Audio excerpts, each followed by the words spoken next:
বৈশাখ ঘিরে সুনির্দিষ্ট হামলার তথ্য নেই, তবে আগে বৈশাখ ঘিরে জঙ্গি হামলার মতো ঘটনা ঘটায় এসব বিষয় মাথায় রেখেই নিরাপত্তা ব্যবস্থা নেওয়া হয়েছে।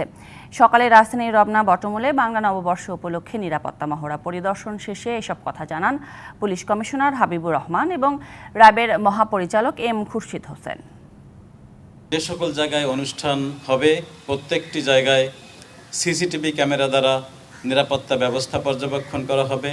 ওয়াচ টাওয়ার নির্মাণ করা হয়েছে, ড্রোন ভিউ দ্বারা নিরাপত্তা ব্যবস্থা পর্যবেক্ষণ করা হবে।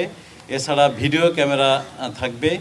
যে কোনো নাশকতা হামলা মোকাবেলায় র্যাবের যে স্পেশাল কমান্ডো টিম, আমরা তাদেরকেও সার্বক্ষণিক প্রস্তুত রেখেছি।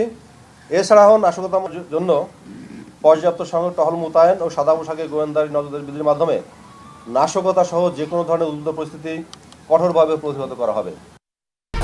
1, 2, 3 ঢাকায় জমি জিতে নিন 100% ক্যাশব্যাক সহ 20 কোটি টাকার পুরস্কার।